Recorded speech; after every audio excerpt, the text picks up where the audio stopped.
Oh, the one thing that we love to do is we love to talk about music, the way it's created, the way that it's shared, the way that it replenishes. Oh, it's just, music is just something special. Arrow.net, ARROE.net. All right, let's do it. Let's play it forward. These are real people, real stories, the struggle to play it forward. Episode number 487 is with Taima Steadman, a true modern-day guitar hero. How have you been doing, sir? Oh, it's always one step at a time. How about you? Hey, brother, me too, and I fell several times, put Band-Aids on my knee, and got back up and walked again. So that's all you can do, man. You have no other choice. It's either live or die. It's it, man. So that's good, man. It's good. Been a long time I heard from you. Matter of fact, it's interesting. I just happened to be going through some emails and stuff I had and stuff stored. I was trying to clean up some storage, and I looked, and I seen Eric Collins, Me, and I'm like, holy smokes, I've been looking for this song for like 3 years and I couldn't find it. And so I cut it on and rocked it for about an hour. My wife said, when did you do this? And I was like, this is Arrow. I said, we done it a couple of years ago. And I said, I'm not really sure what all was done with it. I said, but it was really a clever idea and it worked out great. But I finally found it and I stored it and kept it, so it'll always be on my files. Wow, yeah, it's you know music because you play it. I mean, it's one of those things where you go into the studio and you build, and listeners don't understand the building process of music. No, they don't, and it's not only in the studio, but even collectively in your mind as you go through the day and you're thinking about these projects or whatever you're doing. Those things are stored too, and it's constant. Yeah. There's nothing but a constant motivation or a movement in your brain some way, and then physically it's transferred. So, yeah, I get it, man. Well, that's the reason why I created the iHeart channel. Creativity is an addiction. Anyways, and it is, man. It is. I mean, and the thing you have to do is you have to learn how to live with it, communicate with it, build with it. Right. And you know, even with my guitar building, so that's really strange how all this happened, man. 3 years ago, I don't know what part you want to start on this, but 3 years ago, I had no idea what was to come. It was one of those things where I'd always tinkered with guitars and just kind of fooled around with them, tore them apart. As a kid, I got in trouble a lot. My dad beat my tail because I tore up my first guitar. Didn't tear it up, but I tore it apart to find out what made it work. And I never did understand all of it when I looked at it, but I just wanted to look at it. And I burnt that image in my mind years ago when I looked at my first Fender Stratocaster and tried to figure out, what wire went where and what done this, how did that work, and still didn't conceive any of it. I just knew that it made a sound that moved something inside of me, and I had to find out what that was. And so basically it all started 3 years ago from a dream. I woke up, actually not 3 years ago, 9 years ago. Me, Jim, and Alan had done a project with Lisa Luthier. You remember that? And we went and played the Tosca music party with John. And that was a big event, and we played it, had a great time, and I, went on back home. But basically, a couple of months later, I had this crazy dream that I was there again with them. Uh-oh. And we were doing this show again, but people were coming up to me and saying, man, that guitar is far out. Where did you get this? And I'm like, it's kind of like punching underwater. That's a line from John Mayer's song, but I couldn't answer it. I couldn't get to the conclusion of what I was seeing and what I was doing. And I was like, I have no idea. We played the show at the end of the night. I went to John and I said, John, this guitar does not belong to me. And I think somebody handed it to me. I'm not really sure. And I need to get it back to its rightful owner. And he said, well, man, just put it in the case and take it home. If somebody calls me, I'll let you know. So I kept looking at it in the case in the back. I still remember the back of the stage looking at it and thinking, where in the hell did this come from? And I woke up. And 7 years passed, and I never thought about that dream again until 3 years ago on August the 26th. I dreamed partial bits of it again. I really think Yahweh just wanted to remind me that he had something in store for me, that old men dream dreams and young men see visions. And I think I'm a combination of both because I'm at the middle age of young and old at the same time. So I got both of the, best of the worlds. But it was one of those things where I got up in the middle of the night, started digging through my wife's Christmas wrapping paper, looking for freaking Scotch tape, and I couldn't find it, and I finally found a piece, went in my daughter's room at 2:30, like I said, 3 a.m., somewhere in there, got some college roll notebook paper. I still have the drawing. And I drew my first guitar body that I saw in that vision. Wow. Got up the next morning, looked at it, and I said, I have no idea what I have done, but I have to follow this and find out what it is. And so the job that I currently work, day job, I meet a lot of clients and stuff that I take care of. And this young lady that does crafts, I was telling her about, I was wanting to build this crazy looking guitar. And she said, well, and I was also working on a Fender Telecaster for somebody. And I said, I need a piece of really thin wood to do a pick guard. And she said, well, go to Klutz Lumber Company. Well, I get there. Turns out, that it's a young man that I went to Christian school with, Charles Klutz. And I'm describing what I'm doing. He said, what are you building your own brand? I'm like, no, I'm just kind of doing the copycat thing. And I said, but I've got this crazy design. And I said, but the woods I'll never find. And he said, what kind of woods? And I said, it's exotic woods, I think. Flame maples and different kinds. He said, come over here with me. And he took me to another part of the warehouse and opened up. It was like a candy store moment where you walk in and find the fireballs and the gumballs, like, oh my God. And he said, look at this. And I was like, Charles, how long? He said, man, I just started carrying this a year ago. Everything was being set up for me along the way, in the stars alignment, whatever you want to call it, God, Yahweh. I call him Unelahi, and that's Cherokee for the Great Spirit. But, it all moved into place. I literally did not leave there until I bought my first 6-foot piece of mahogany and 2 6-foot pieces of maple, or 8-foot piece. And I went home, looked at it, put them together, started moving, and it all started coming to me. And I didn't realize that it wasn't me that was coming up with these ideas. I was getting downloaded exactly what needed to happen in my life to make this happen. And at some point in my stubbornness, I literally had to come to terms that I was not in control of this anymore. And I was like, this is a creative part of my art form that, as a kid, I drew a lot. I colored. I liked to mess in my grandfather's little shop and, cut stuff and grind on stuff. And like I said, it was always something moving with me about putting model cars together. I was always somewhere doing something like that, and trying to make something complete, and didn't realize it was creating. And so that happened, and I put the first body together. The beauty part about this is that I had no tools. I had a small shop. I had a Harbor Freight drill and a jigsaw. And I cut my first body with a jigsaw, and that was the worst thing I probably ever experienced, because it'll beat your arm to death. But long story short, I cut the body. I started buying some stuff here and there, sandpaper, different things. I didn't have any money for big tools.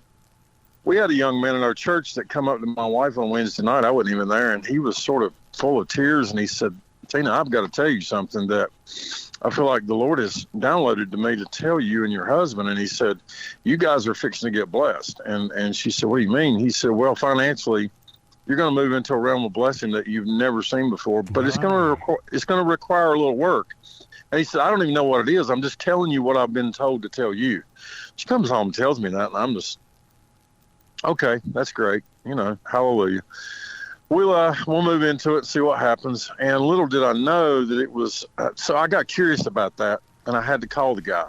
And we started talking, and he said, the more I've thought about it after talking to her, he said, I started getting other things that you will start receiving some type of, he said, I don't know if it's machinery, I don't know if it's resource or what it is, but you're not going to have to pay for a whole lot of whatever it is you need to get started, and it's going to happen. And I thought, okay, this guy's, he's a great guy, but I'm like, I don't know where he's coming with this, and it kind of sounds strange, and I'm not really sure. I'm on the faith train with him. And all of a sudden, I start telling my stories to some people, and these connections start coming. A guy called me and said, hey, I got a piece of equipment I don't use anymore. Would you like to have it? And it started coming, a bandsaw that I needed. That was, a bandsaw. The job I'm at, my boss put out a contest and said, hey, whoever can sell the most of this wins $200, whatever. Subsequently, the bandsaw was $200, and it was right down the road from my house. That man paid for that bandsaw for me for that contest. It was just piece after piece after piece. A man in our church gave me some very high dollar stuff. Jet is the name brand. He gave me a lathe. He gave me an incline sander. I started receiving stuff, man. It was crazy. I bought a few pieces here and there, but it just started developing, and I started seeing the pattern of me walking in the blessing that was designed for me. Mm-hmm. And this is all this is about. The creating, building the guitars is the leftover fun I get to have. Me paying attention to what's being told to me is the art form. Yep. Honest to God, it really is. It's an art form to be able to sit still long enough and hear a higher power tell you, yes, no, wait. It's religion Western theology has really screwed us up. And I'll go back to I've been going back to a lot of the spiritual stuff that the Cherokees looked at and started really researching some of that stuff and realizing that a lot of this stuff is by divine appointment, but it also is in my DNA from generations back, where those cats used to make wooden tools to dig the ground with and cut out boats to float down the river in. And, they made flutes to play at their ceremonies or whatever those things were, and a peace pipe to smoke. And, all those things of creativity started in the Indian culture in my bloodline. And I realized then, this is God and this is DNA. Mm-hmm. Mm-hmm. Mm-hmm. And I have to move in it and fully develop. The fun part about all this is when I realized what I had, I asked Yahweh, what am I going to name this business if I really go forward with this? And he said, you'll name it the middle name that you absolutely did not want to tell anybody your whole life. And I'm like, you have to be kidding me. Yeah. And I'm like, Motega. My grandfather is the one that named me, actually. He was a well-endowed Indian preacher, and they used to go to the reservations, him and my dad, and play music for those guys up there in Cherokee before it really got blown out of proportion and developed. And that was the culture they had back then, was just worship. And my grandfather wanted to name the first son that was born from my father, so I was it. And he named me Taima, which is Crash of Thunder. Motega means new arrow, and then Steadman was supposedly the name for keeper of the horses in the Cherokee culture. So a lot of those things developed out of that. I didn't know in 1968 when I took that name that it was going to carry me to 54 years later to where I would actually start a business with the middle name that I really didn't like telling anybody because I got picked on. Yeah, I got picked on a lot, and, I was the boy named Sue. So it was fun, man. But when I heard that ring and I said, Motega what? And it just, you're a custom builder. You customize stuff. Right. And it just, I put the Z on the end of it, and I never looked back from that. Even when I said it, it had a new meaning to it. It had a new ring to it. It didn't bother me anymore.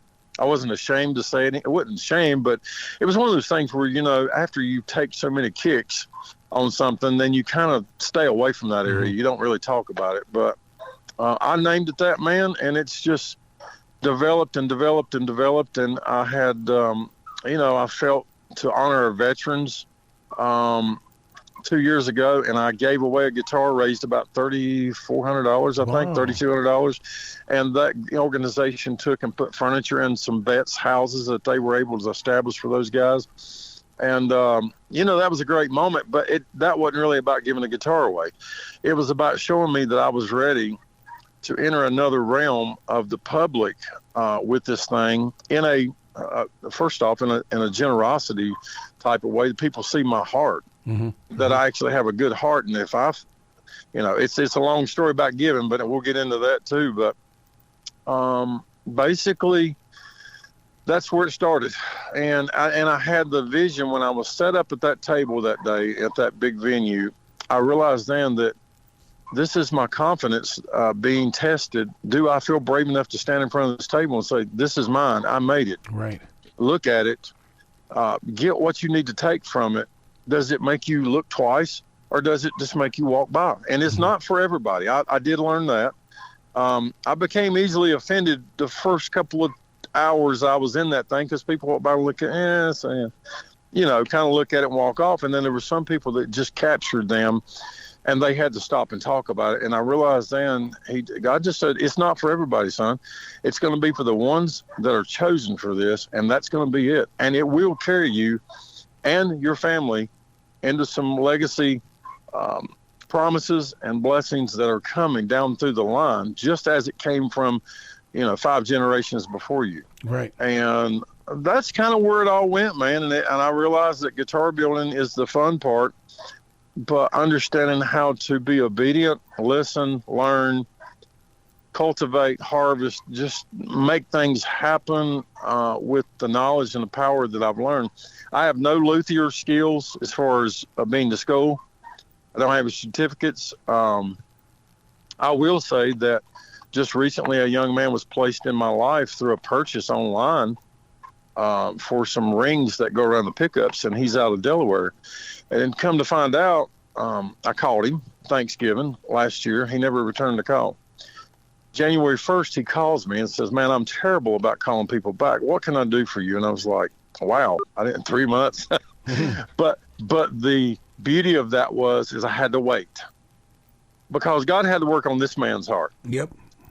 And in that process, this man started talking to me, and he just connected with me in a brotherly love. And his name's Dennis McPherson. He owns McPherson Guitar Works out of Delaware, and super great guy.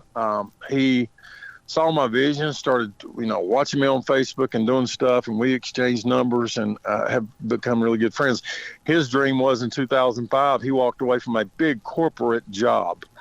And his wife, I think, worked some or was a nurse or something. I'm not really sure the whole story, but she worked.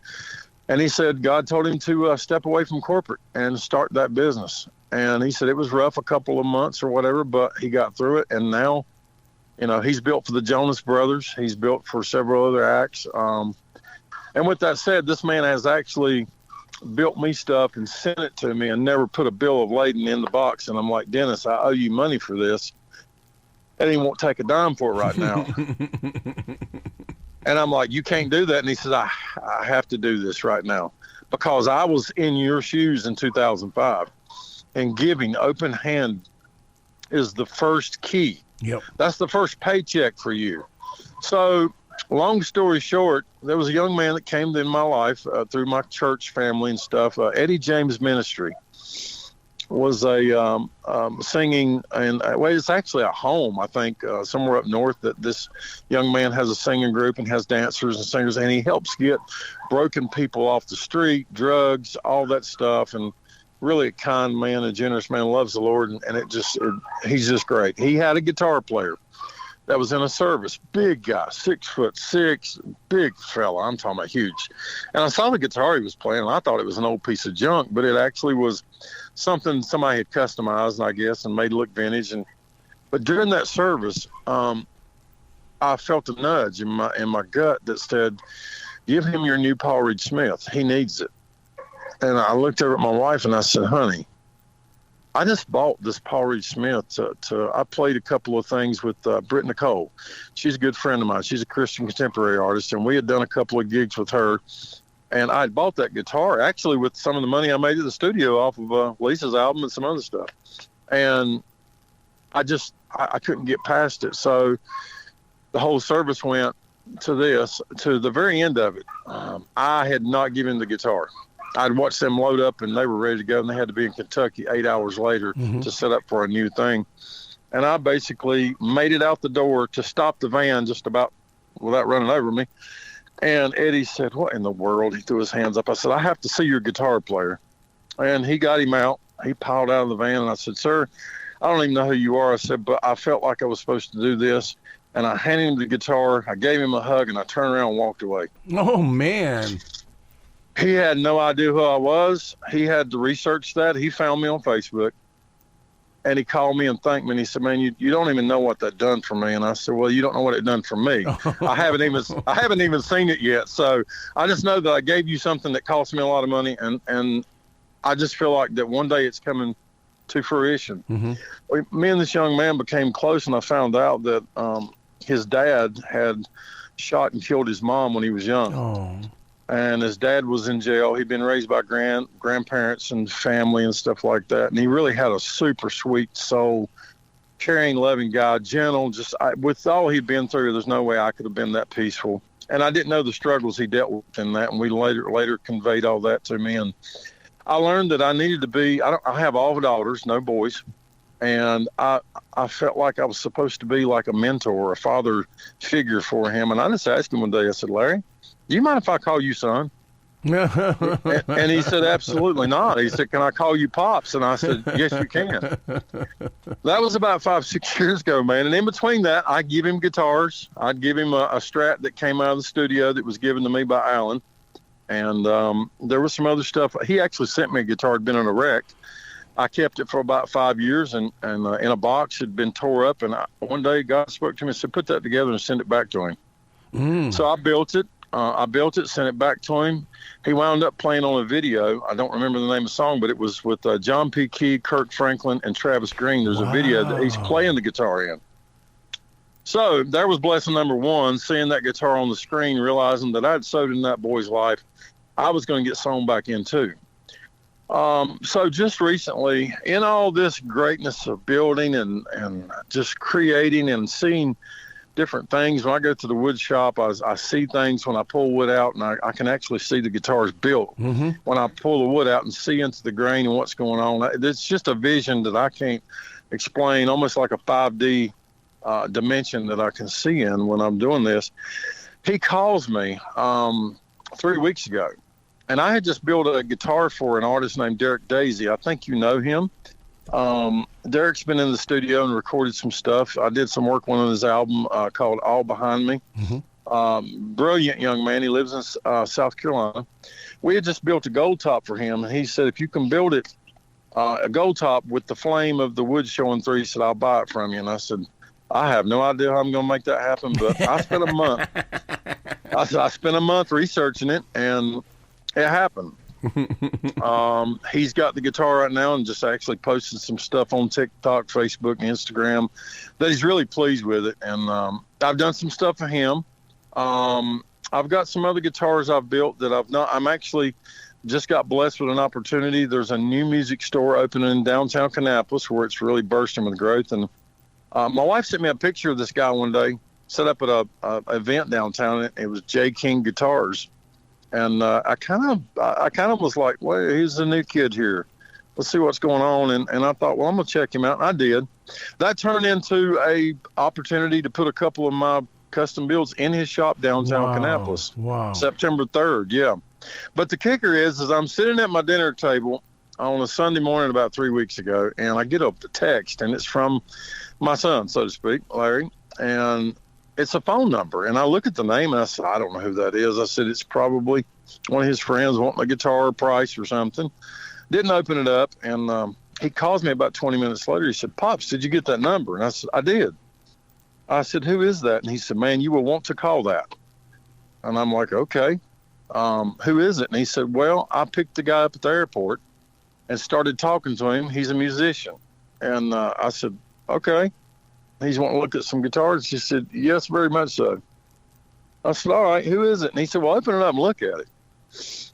And he told this young man my story, working, raising 4 daughters, dreaming, building, a studio musician. I'm not really playing anywhere right now, but I'm just doing whatever what moves me. And and this guy is touched by it, and he says, "I have to talk to this man. I really want to help him."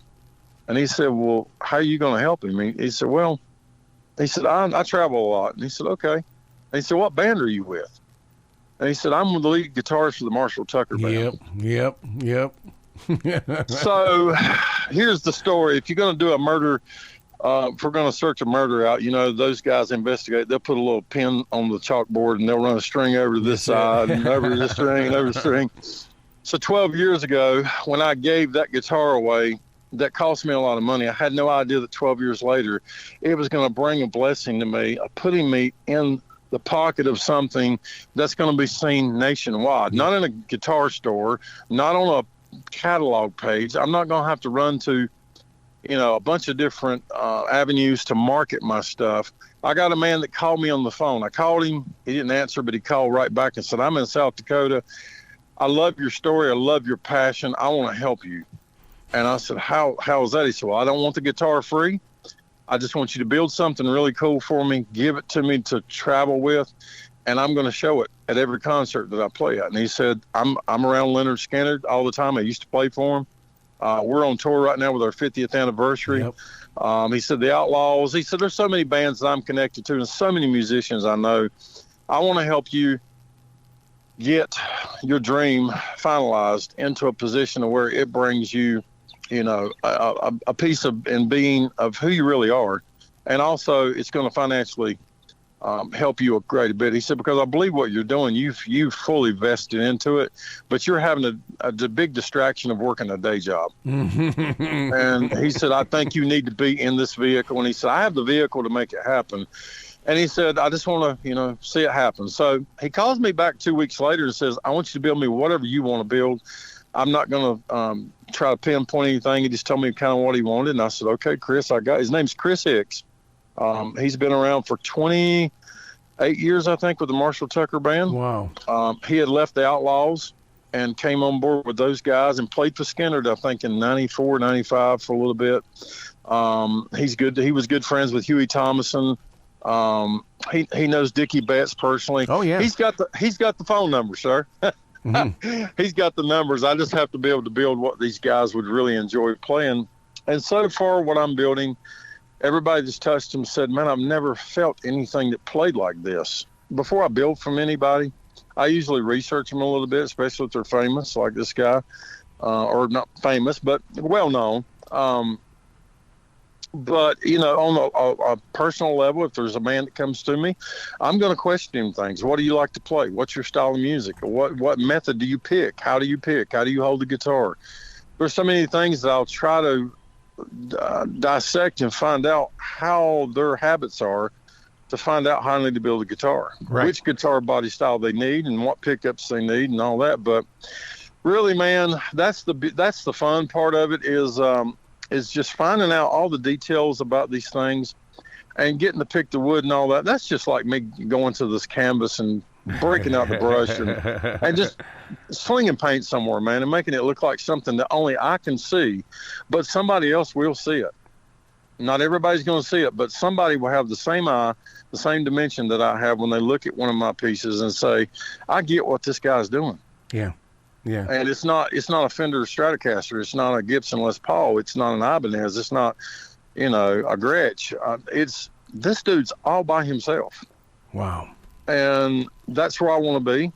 I have an entourage behind me, that's for sure. I've got people that are backing me right now that believe in what I'm doing, but by myself, I'm standing alone with a lot of support from my family.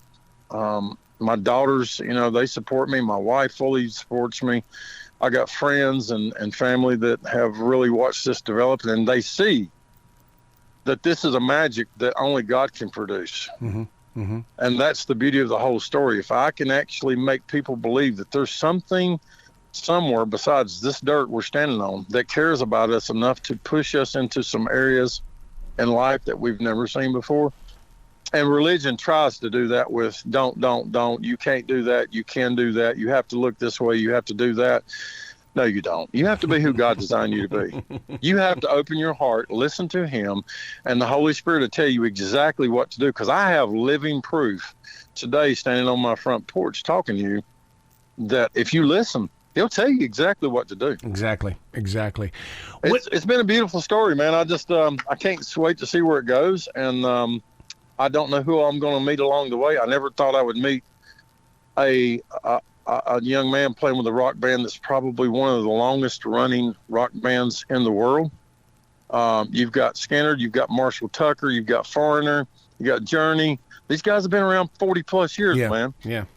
And how a man sitting at his table dreaming in a little small building in his backyard can't connect with something like that. There is nothing but appointment written all over it, and I had to show up for it. Yep.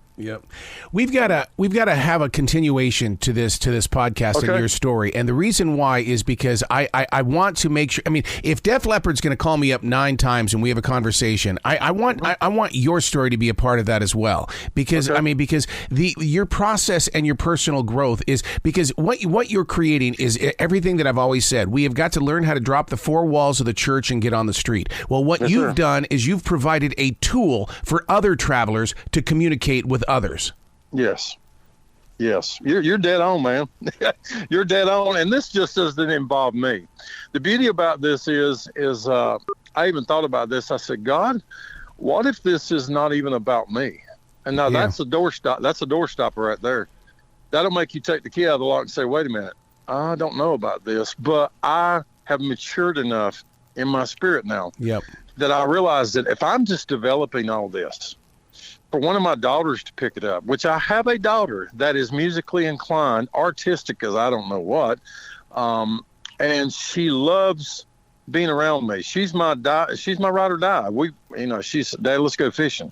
When we're leaving somewhere in more than one vehicle, she's the one that jumps in the front seat of my truck or my car or whatever I'm in, and the other one's riding with Mom. And they all love me, but this young lady, when she was 8 weeks old, she stopped breathing.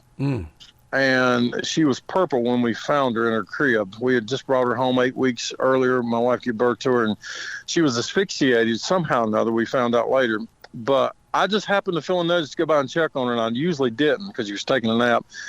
She stopped breathing, and her pulse was very low, very, very low. And we called 911, and they said, you're going to have to perform CPR. And I'm like, honey, I'm 6 foot and 300 pounds. There's no way I can do this to a small baby that I can hold in one hand. They said, you're going to have to. And so I performed CPR on the child. She became coherent again, was breathing. We rushed her to the hospital.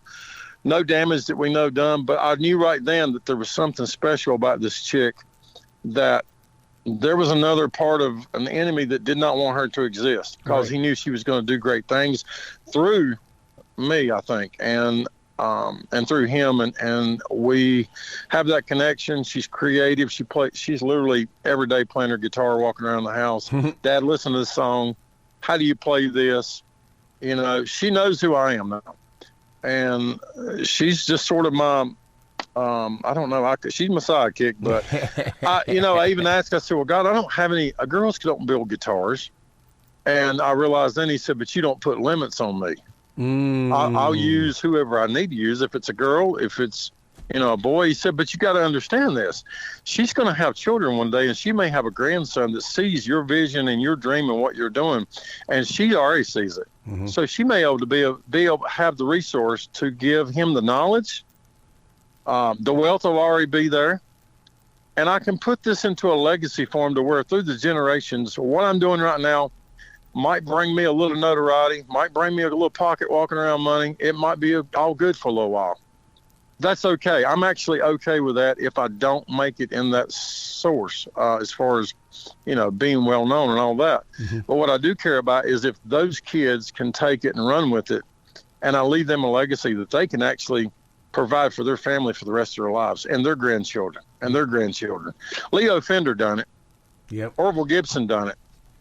There's ways to do it. It can be done. It's been done through the generations, but that's where I'm at. I really enjoy building.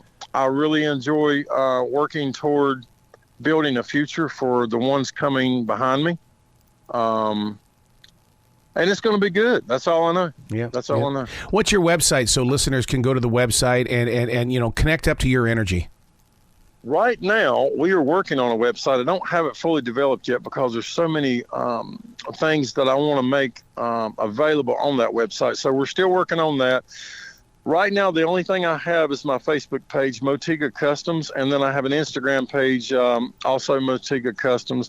But we're working on that. We've got a young man that's working on our website right now. I'm trying to get it detailed to where you can go through, select what type of woods you want to use that I fancy myself and love to build with. And I know which ones hold the best tone. I'm just not going to allow any type of wood to come through. I'm going to make it precise. So we're still working on that. Bear with us with that, but we will have that developed within the year, I think.